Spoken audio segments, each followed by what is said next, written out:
Bonsoir à tous et bienvenue à cette session d'information sur Canal 7 de la chaîne panafricaine. Au Gabon, l'Union nationale formation de l'opposition a organisé ce samedi à Libreville un forum citoyen.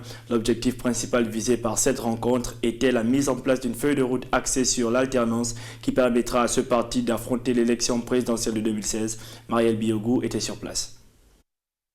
L'Union nationale, un parti de l'opposition gabonaise, a organisé un forum citoyen ce samedi à Libreville. Le Front de l'opposition pour l'alternance, l'Alliance pour le changement et la restauration et d'autres formations de ce bord politique ont effectué le déplacement du premier arrondissement.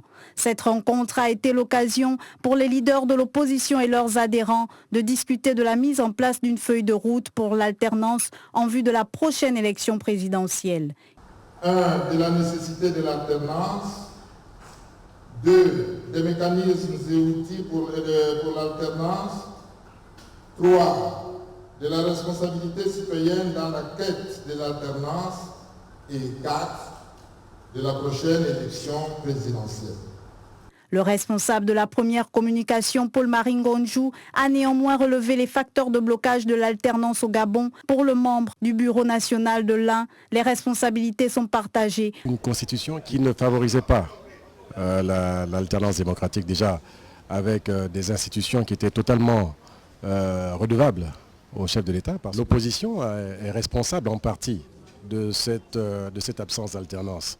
Parce que l'opposition, par les comportements souvent du moins opposés aux vœux du peuple, n'est-ce pas, a créé du moins des conditions, on va dire, de relations incestueuses avec le pouvoir. Les participants à ces assises n'ont pas manqué de faire part de leurs attentes, d'autant que pour les responsables politiques, il était nécessaire de faire participer la base à l'élaboration de la dite feuille de route. Je veux plus précisément avoir un candidat unique de l'opposition qui doit faire et qui peut faire l'affaire.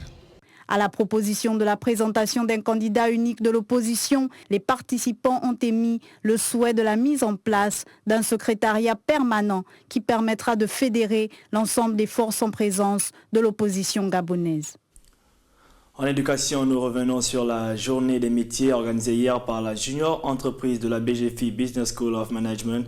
Plusieurs acteurs économiques qui ont expliqué le contenu de leurs activités, comme Olam Gabon, dont le directeur général a profité pour donner des conseils aux participants. Reportage.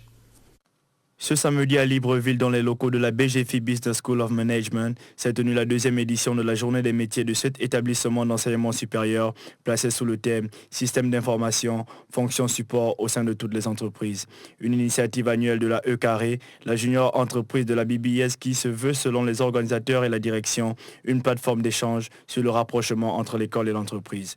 Prenant la parole dans la salle Obama pleine comme un œuf, le professeur Octave Jokung, directeur général de l'établissement, conscient que le monde est à l'ère du numérique, a milité pour une insertion durable de ses étudiants dans le monde du travail en prenant en compte l'utilisation des nouvelles technologies.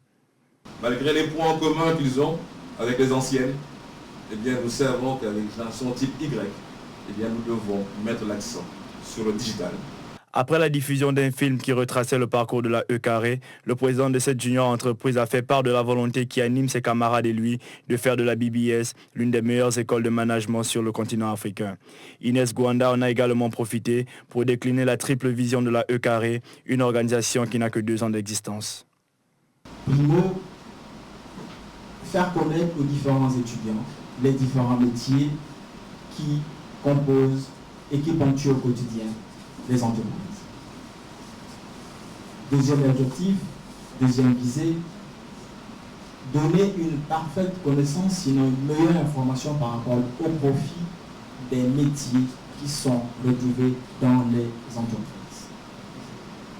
In fine, troisième visée, être une interface entre les entreprises à la recherche des talents et nous les talents à la recherche d'emploi. L'événement a été rehaussé par la présence de Gagan Gupta, le directeur général de l'AM Gabon. L'homme d'affaires a longuement échangé avec l'assistance, expliquant les domaines de compétences de son entreprise. Gagan Gupta a surtout, avec une grosse pointe d'humour, donné au public présent des conseils simples pour accomplir leurs rêves et connaître le succès dans leurs diverses entreprises. Des conseils visiblement appréciés par les participants à cette journée des métiers, dont la 3e édition est prévue pour l'année prochaine. Encore un événement qui s'est produit hier, mais cette fois-ci en sport. Le gymnase du Prytanée militaire de Libreville a accueilli la 4e édition du championnat de l'estuaire interclub de taekwondo. 32 athlètes répartis dans 8 équipes se sont affrontés dans 5 catégories différentes. Et au final, ce sont les clubs de Missile et de l'estuaire A qui ont dominé les débats. Michel Zueyi était sur place. En présence du représentant du ministre des Sports, du président de la Ligue de l'Estuaire et du parrain de la 4e édition du Challenge des champions, Serge Daouda, les représentants des différents clubs de l'Estuaire, Missile, Estuaire A et B et la gendarmerie ne se sont pas fait prier le 6 juin dernier au Prytanée militaire pour dominer la 4e édition du Challenge des champions organisé par la Ligue de l'Estuaire. L'on a enregistré au total 32 athlètes qui ont pris part à ce grand rendez-vous interclub reparti en 8 groupes de 4 équipes par catégorie. Les différents concurrents, hommes, dames et enfants, ont croisé le fer dans les 5 catégories. Au terme des différentes finales disputées sur les 2 tatamis, les médailles d'or ont été respectivement reparties comme suit. Chez les filles, dans la catégorie de moins de 49 kilos, le club Missile a décroché une médaille en or grâce à Bamizok Leila. Atore Emanuela de l'Estuaire, quant à elle, a été victorieuse dans les moins de 57 kilos. Chez les hommes, Missile a été une fois de plus à l'honneur avec la médaille d'or arrachée par Ovononzim Arnold dans les moins de 58 kilos. La gendarmerie sort avec la médaille d'or, elle aussi, par le biais de Zoliengema dans les plus de 80 kilos. Adunga Guy Martial offrira à son tour la médaille d'or à son club Missile dans les moins de 80 kilos. Et pour couronner le tout, Makoso Jolis de Missile encore arrachera la médaille d'or dans la catégorie de moins de 68 kilos. Les athlètes ont manifesté une grande joie après cette belle moisson de médailles. Cette belle victoire, je remercie encore le bon Dieu, le Seigneur, et surtout mon maître qui est Zamba Emma et puis Guasele, Yannick. Si aujourd'hui j'ai eu à gagner, c'est par rapport au travail. Comme on dit, le travail paye. C'est dans un état d'esprit fair play et festif que s'est clôturée cette 4e édition du Challenge des champions de taekwondo. Cette session d'information est donc arrivée à son terme. Merci à tous de l'avoir suivi et bonne suite des programmes sur Canal 7, la chaîne panafricaine.